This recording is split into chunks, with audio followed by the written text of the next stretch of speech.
Bismillahirrahmanirrahim. Je vais entamer une série de cours pour les premières années dans le cadre de l'enseignement à distance. Donc je vais commencer avec un rappel ou bien le premier cours du deuxième semestre, c'est l'électrostatique. Donc comme d'habitude, on commence toujours par une petite introduction. On commence toujours par une petite introduction. Donc, l'électrostatique, c'est quoi?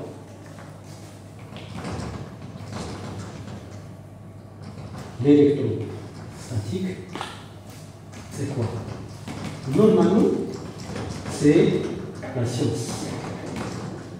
Quelle science? Normalement, c'est la science qui étudie. Qui étudie les interactions. Les interactions. Les interactions entre quoi? Entre particules. Entre particules. Quelles particules? Normalement, j'ajoute particules chargées. Et je souligne le mot chargé. Donc, ça veut dire quoi, particules chargées? Où exactement? Dans quel cas? Normalement, ou au repos.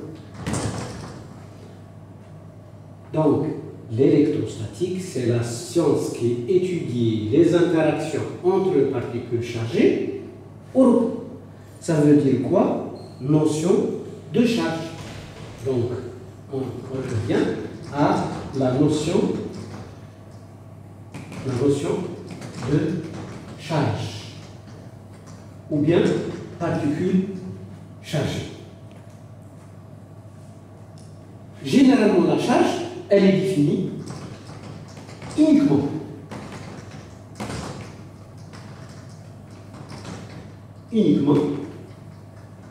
par ses effets. La charge, elle est définie uniquement par ses effets. Ça veut dire expérimentalement. On ne peut pas voir une charge. Quelles sont les particules chargées? On va voir quelles sont les particules chargées. Les particules chargées,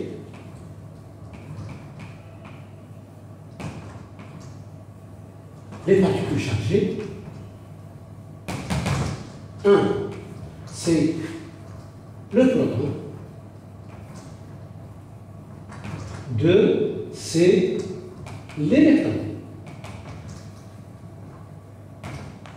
Le proton possède une charge qui est égale à plus 1,6 10 moins 19, l'unité Coulomb. Q, c'est charge. Et l'électron est toujours opposé en charge avec le proton. Aussi, masse. Les deux particules chargées possèdent une masse. Le proton, c'est 1,672, c'est à peu près 1,672 10 moins 27 kg. L'électron, c'est à peu près 9,1 10 moins 31 kg. Donc, ce sont les propriétés ou plutôt les propriétés des charges, des particules chargées. Donc, généralement, l'électron et le proton se trouvent dans la matière. La matière est constituée d'atomes. La matière conductrice ou bien non conductrice, ça veut dire qui conduit le courant ou qui ne conduit pas le courant. C'est une matière qui est constituée de charges, de particules chargées.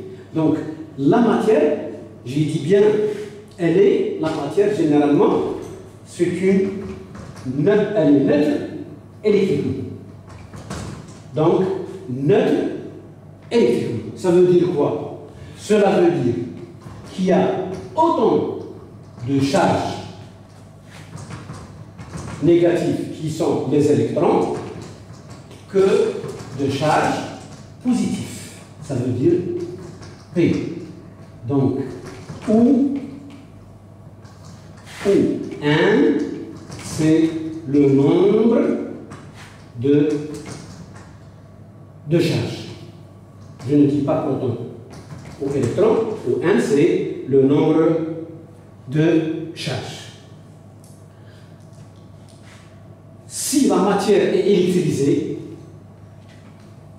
si la matière en général, si la matière est électrisée, si la matière est électrisée, cela veut dire quoi? Si la matière est électrisée, cela veut dire qu'on peut voir deux cas. Donc, on peut voir deux cas. Premier cas, ionisation.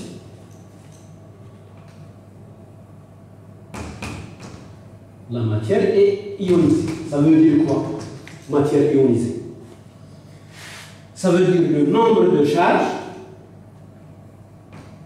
Ça veut dire le nombre de charges. Le nombre de charges, il est comment? Le nombre de charges, normalement, est modifié. Le nombre de charges est modifié. Ça veut dire qu'on aura plus de charges positives que de charges négatives et vice-versa. Ça veut dire qu'on dit la matière est ionisée. Deuxième cas, polarisation. Polarisation. Polarisation, ça veut dire quoi? La distribution de charge, la distribution de charge dans la matière. Je veux dire, la distribution de charge n'est pas homogène. Et on verra ça ultérieurement. On verra ça. Ça veut dire quoi? Distribution de charge non homogène.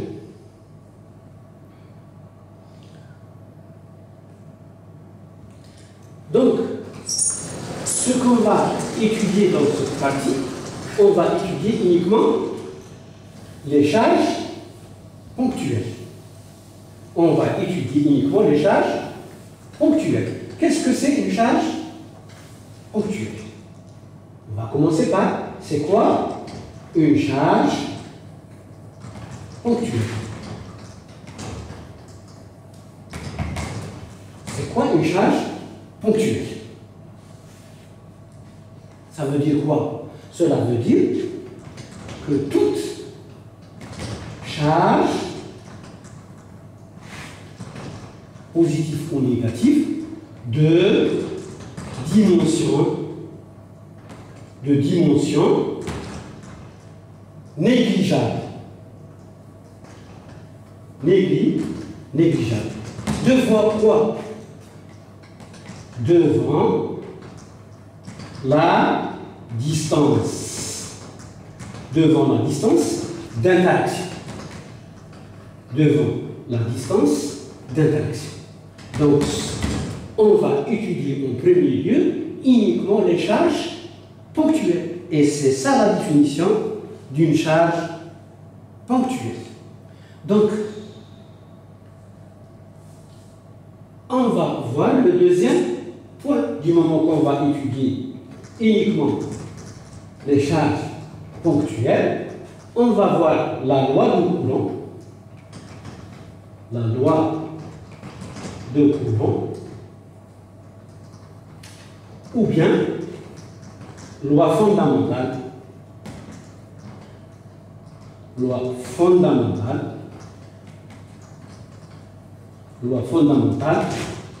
de l'électrostatique.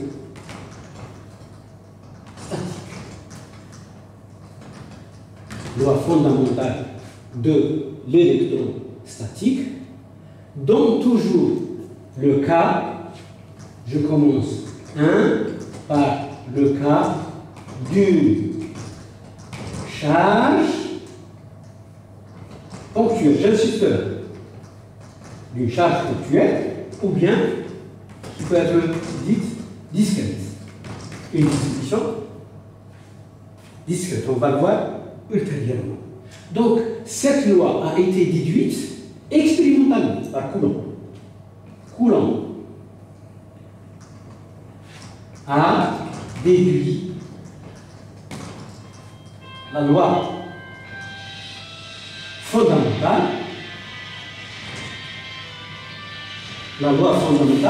expérimentalement.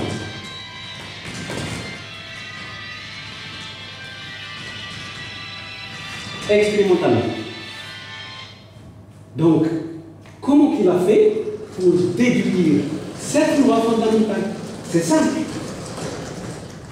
C'est simple si on veut voir cette loi. Si on veut voir cette loi, on peut la déduire expérimentalement facilement.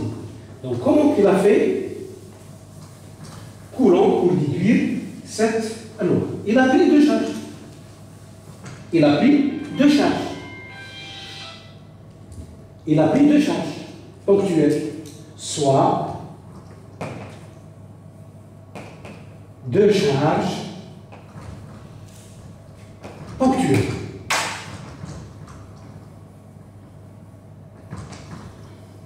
Soit deux charges ponctuelles. Q1 et Q2, distants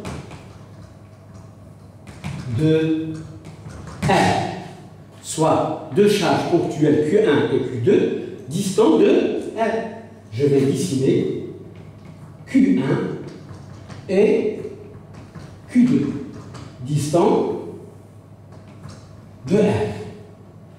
Donc, qu'est-ce qu'il a fait? Premièrement, il a commencé première expérience, R constante.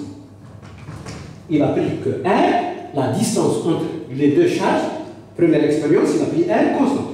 Il a commencé à varier Q1 et Q2. Première remarque, il a remarqué que F, la force entre les deux forces, je prends la valeur absolue, plutôt la valeur absolue de F. Donc, F, elle est proportionnelle, elle n'est pas égale, elle est proportionnelle à Q1, Q2, au produit.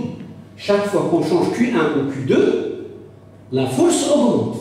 Donc, ça veut dire autrement dit que F augmente en fonction du produit Q1 et Q2. Deuxième expérience, il a fixé Q1 et Q2. Il a pris que Q1 et Q2, c'est des constantes. Il a commencé à varier R, la distance R. Il a remarqué aussi que, en valeur absolue, F est inversement proportionnelle à R au carré. Elle est inversement proportionnelle à R au carré. Donc, d'après ces deux expériences, il a déduit que F, elle est égale à une constante Q1, Q2 sur R au carré. Où ce C-là, ce n'est rien que K, la constante K qui est égale à peu près 9, 10 puissance 9 S, I. Donc, ça c'est la valeur algébrique de F, plutôt, c'est le module de F. La force F, on sait que toute force est comment? Est un champ de vecteurs. Donc la force est victorienne. Donc la force est victorienne. Toute force, généralement, c'est un vecteur. Je vais reprendre l'exemple. Donc il a ajouté aussi. Qu'est-ce qu'il a ajouté dans son expérience? Il a ajouté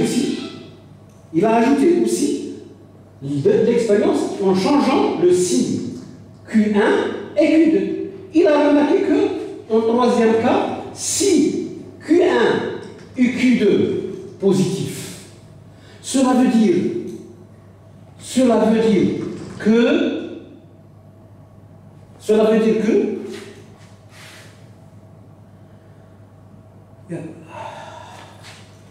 Q1 et Q2 de même signe. Ça veut dire il y a répulsion entre les charges. Donc, entre les charges. Donc, premièrement, il a pris Q1 et Q2 de même signe. Ça veut dire de même signe. Il a remarqué que entre les deux charges, il y a une répulsion. Quatrièmement, Q1 et Q2 négatifs, cela est équivalent à Q1 et Q2 de signe opposé. De signe opposé. Cela indique qu'il y a une attraction. Une attraction entre les deux charges. Entre Q1 et Q2. Donc j'ai dit que cette force est vectorielle. On sait quand il y a répulsion, on sait quand il y a attraction. On ajoute dans le schéma quelle est cette force vectorielle. Comment qu'elle est? On va dessiner les deux cas de figure, le cas d'attraction et le cas de répulsion. Donc F est un vecteur. Ce vecteur possède des propriétés connues d'un vecteur. Premièrement, le point d'application. Le point d'application de cette force. Si par exemple, on prend la force agissant de Q1 sur Q2, par exemple, F1, 2, force agissant sur Q2 de Q1, donc cette force, point d'application de cette force, le point d'application, généralement, il est à Q2. Donc on peut dessiner cette force ici. S'il y a répulsion, donc F1, 2, F1, 2. Deuxième chose, donc la portée de cette force. L'axe passe par les sangles de Q1 et Q2. Donc elle est portée par l'axe passant par les deux sangles. Le sens dépend de quoi? Donc s'il y a répulsion, le sens répulsion, cas de répulsion. Donc le sens normalement de Q1 vers Q2. S'il y a attraction,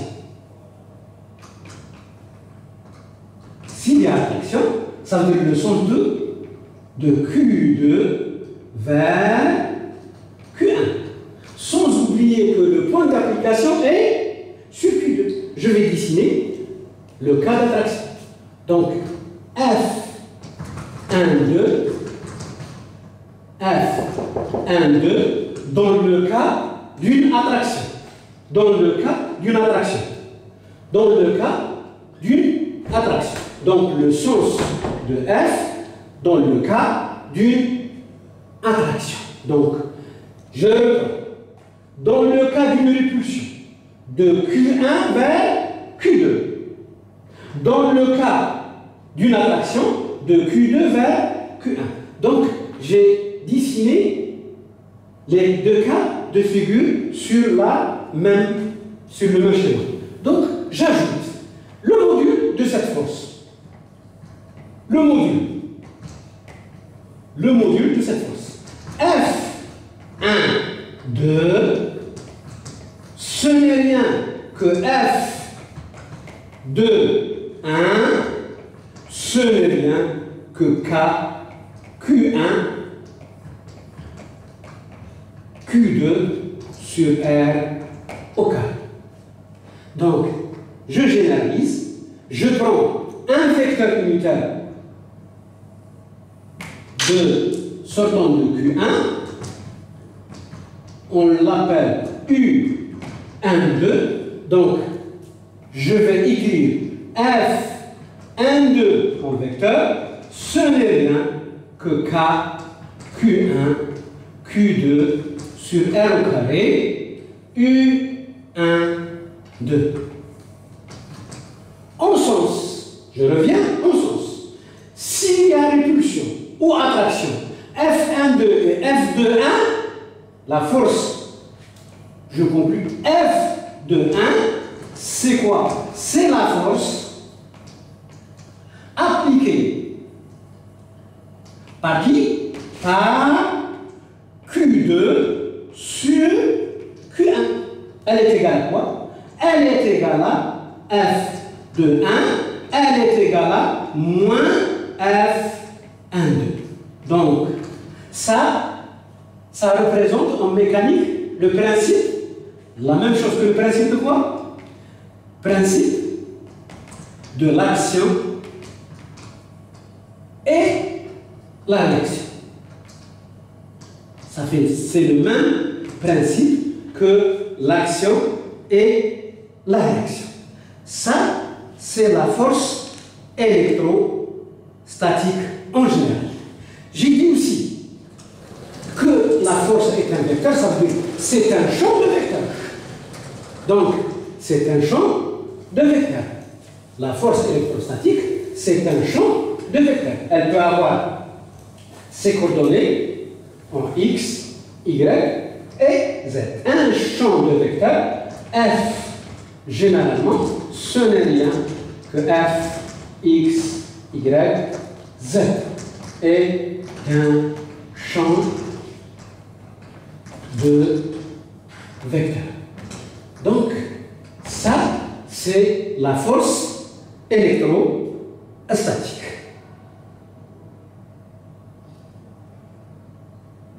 Donc, la force électrostatique, on fait une petite remarque. La force électrostatique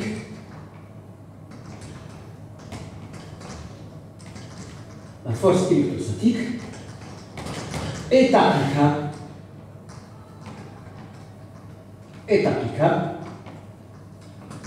à deux forces, pas une de force, deux forces et plus, à deux forces et plus, pour qu'il y ait interaction.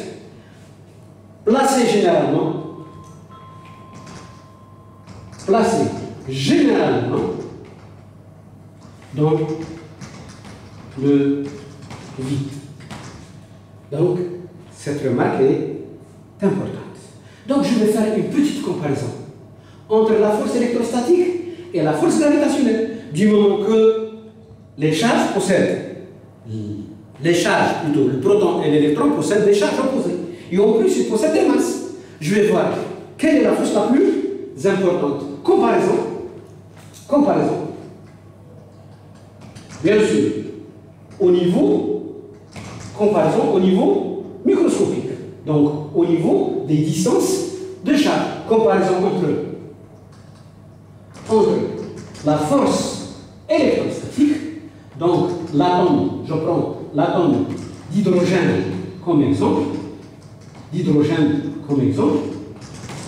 parce qu'elle possède un électron et un proton.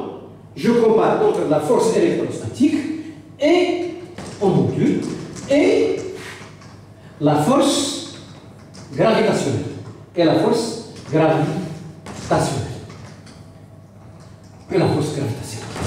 Donc, tous on connaît la force électrostatique entre électron et proton. L'électron est de charge négative, le proton est de charge positive. F, E, normalement, je prends directement le module, je préfère prendre le module des deux forces, ça sera K, E au carré sur R au carré.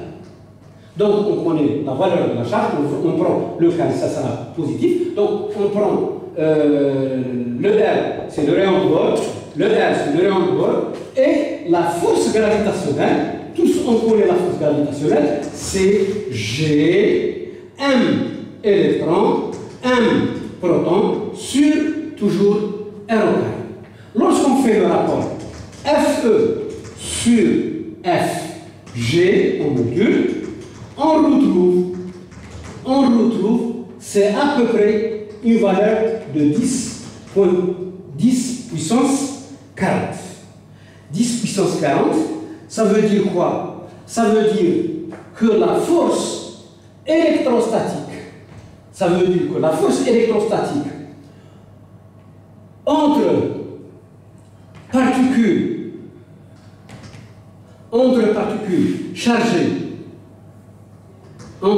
chargées à petite distance,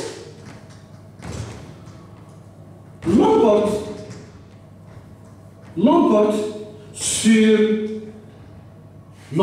largement sur la force